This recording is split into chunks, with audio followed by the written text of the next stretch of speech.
beautiful woman with a winning sense of humor and a magical smile, straight from Brighton Beach, Brooklyn. Let's give a juicy welcome to Mrs. Sarah Goldfarb. Juice by Sarah, juice by Sarah, juice by Sarah. Whoa, Sarah got juice, Sarah got juice. Whoa,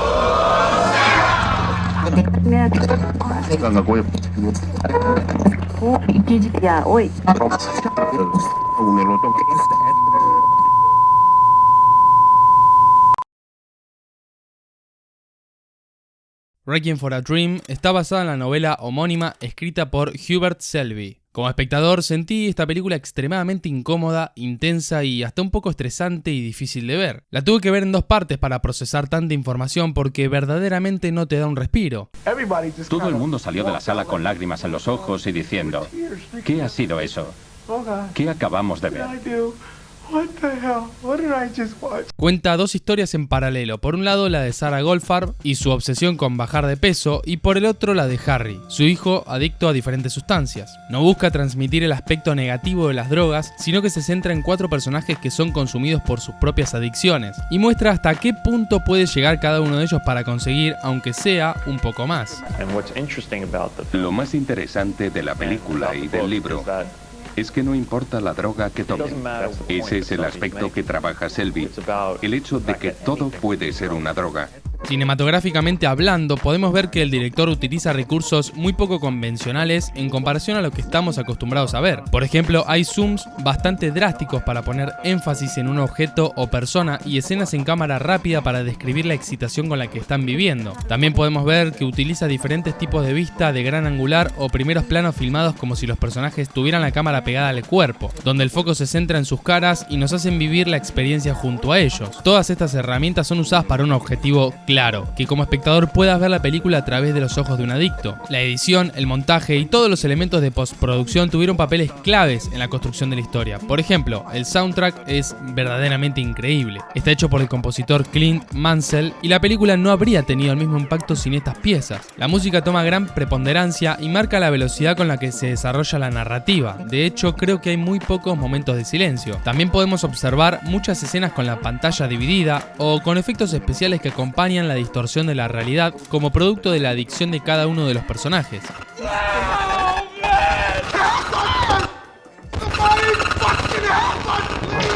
La historia de Sarah y la de Harry se conectan a través de los montajes que podemos ver en pantalla, creados por pequeños metrajes unidos atrás del otro y formando piezas individuales que se repiten durante toda la historia. Para crear estas secuencias, el diseñador de sonido, en conjunto con el director Darren Aronofsky, pasaron meses buscando los sonidos perfectos para representar esas imágenes. Estos montajes forman parte del estilo de Darren y se repiten en sus otras películas, como en su primer film llamado Pi, donde representan los gestos del trastorno obsesivo-compulsivo del protagonista. Habiendo dicho todo esto, vamos a enfocarnos más en profundidad en estas 2 historias.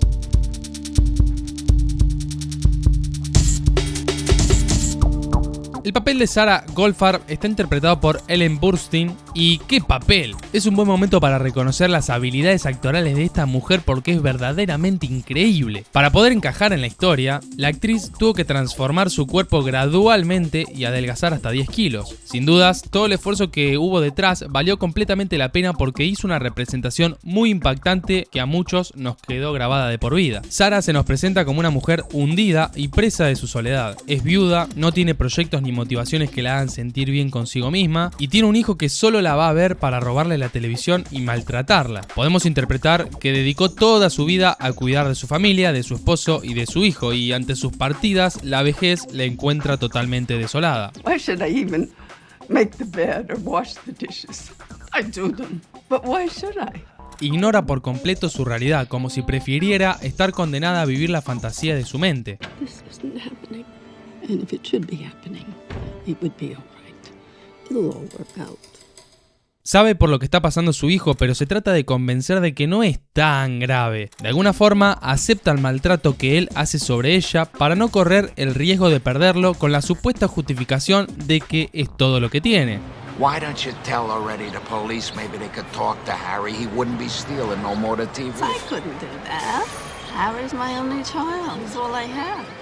Un día recibe una llamada para concursar en su programa de TV favorito. Instantáneamente vemos cómo espera entrar al programa como si fuese el gran suceso salvador de su vida. Anhela con estar en la pantalla grande para tener la fama con la que siempre soñó, con tal de recibir la aprobación de los demás y de llegar al fin a ser alguien. Su idea de éxito se ve influenciada por la popularidad y los estereotipos de belleza impuestos, donde para alcanzar esa idea irreal vive a través de las experiencias de una sociedad carente de cualquier tipo de amor. Y si de éxito hablamos, te invitamos a ver el video que hicimos de El Lobo de Wall Street, donde profundizamos sobre este tema. Antes no le encontraba sentido a su propia existencia, pero después, gracias a esa llamada, encuentra su propósito de vida a través de un marketing pensado para venderle una falsa idea de la felicidad. It's a reason to get up in the morning. It's a reason to smile. It makes tomorrow all right. Sarah está tan atada a un sueño que la nubla de cualquier tipo de uso de razón, y es en ese momento que comienza a tomar las famosas pastillas para adelgazar. Hoy, aunque principalmente en las generaciones más envejecidas, está naturalizado que perder peso es signo de amor propio o de un mejor estado de salud, cuando sabemos que no siempre es así. Esa creencia que indica que nosotros debemos ajustarnos a la ropa y no la ropa a nosotros, la vemos representada en Sarah, con su anhelo de ponerse el vestido rojo, y también en las vecinas, que elogian su nueva figura sin saber que está dañando para siempre su salud, ignorando por completo el hecho de que no existe ninguna pastilla que te haga perder peso saludablemente, y menos una compuesta por anfetamina, la cual tras ser consumida en exceso o a lo largo del tiempo puede derivar en problemas cardíacos y cerebrales graves. En este aspecto, la película pone en evidencia el hecho de que los fármacos legales y socialmente aceptados pueden llegar a ser igual de perjudiciales que los que son completamente rechazados por la sociedad, o que simplemente algo por ser legal es bueno, cuando probablemente en algunos años muchas de las cosas que hoy se pueden comprar en cualquier farmacia o kiosco van a estar prohibidas y viceversa. Vemos poco a poco cómo la realidad de Sarah se va deformando y su cuerpo genera una adicción, no solo a las pastillas, sino también a la esperanza de llegar al supuesto éxito del que hablamos anteriormente. Su psiquis comienza a crear realidades ilusorias y ya no hay vuelta atrás.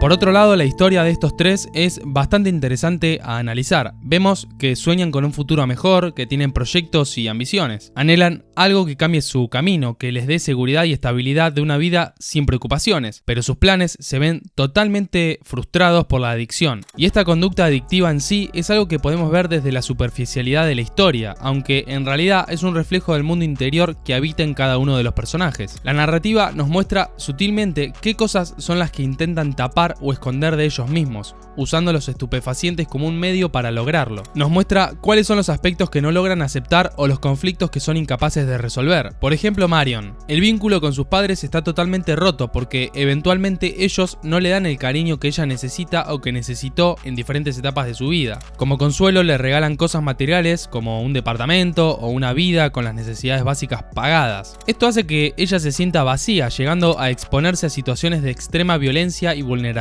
Además, vive a través de los castillos de ilusiones que construye Harry. Ambos comparten las tragedias de su vida y es ahí donde encuentran algo en común: la carencia que sienten y que llenan con anhelos y ambiciones que nunca se logran concretar. Su relación es un reflejo claro de esto. Harry, por su parte, siente culpa. Por un lado, por no ir a visitar a su madre que está sola, y por el otro, yéndonos un poco más a lo profundo, por no cumplir con las expectativas que la sociedad deposita sobre él. Y en el caso de Tyrone, podemos interpretar a través de sus flashbacks que extraña el amor de su mamá y quiere que ella se sienta orgullosa de él. Actualmente no se encuentra presente en su vida por alguna razón que no está muy clara. Vemos cómo sus emociones son un sub y baja constante, una montaña rusa. Hay días de puro sufrimiento y dolor y hay otros llenos de esperanza e ilusiones. Consumir drogas rutinariamente hizo que sus cerebros se acostumbraran a cantidades gigantes de dopamina, por lo que su capacidad de sentir placer disminuye a niveles muy bajos. Como consecuencia, aumentan las dosis para poder sentirse bien nuevamente y así se estancan en un loop constante donde lo más difícil es encontrar una salida. Hubert Selby would always, I think he would say that the book was about the American dream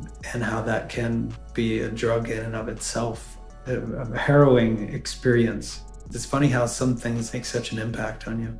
Para poder lograr sus proyectos y concretar sus motivaciones, los tres buscan el camino fácil, armar un negocio basado en el comercio de drogas, que no termina para nada bien. Todos se sienten incapaces de controlar el monstruo que los habita internamente y que de a poco los va consumiendo. Se sienten solos, una soledad profunda de la que no pueden escapar. Lo curioso de este film es la maestría con la que dirigió Darren. El tratamiento que le realiza a cada personificación es realmente admirable. Lleva a cada actor y a cada actriz a dar lo mejor de sí y los acompaña en todo el proceso de caracterización de los personajes. Él nos guió a la hora de desarrollar nuestros personajes, haciéndonos comprender lo que quería de nosotros como actores.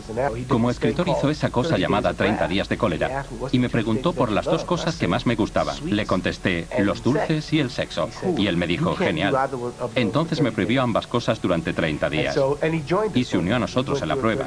También pasó los 30 días de cólera, dejándose crecer la barba. Es un director del método y anima a todos sus actores a avanzar porque él también lo hace. Realmente hay que tener mucha pasión y dedicación para llevar adelante proyectos como este y que todos los elementos de la composición encajen tan bien como lo hacen en Requiem. Una vez más, es otra muestra de cuánto puede influenciar en nosotros este séptimo arte. Cada película o cualquier pieza artística en realidad planta una idea en nuestra cabeza, un sentimiento, y eso es gracias a todas las personas que trabajan en ella, que están en cada detalle y que ponen lo mejor de sí para que podamos disfrutar de esta obra maestra. Y hasta acá llegamos. Si te gustó el video, ponele ese like furioso, ese comentario demente o, si crees que este canal lo merece, esa suscripción mágica. Te invitamos a que comentes qué te pareció la película, qué sensaciones te generó y si te dejó alguna que otra enseñanza. Antes de decir hasta la próxima, queremos agradecer a Julián Calle y a Hongope79 porque ellos han colaborado con TAD Cine en esta última semana. Si querés que te mencionemos, podés darle un clic furioso al supergracias de YouTube o nos podés tirar ese cafecito rico. ¡Hasta la próxima!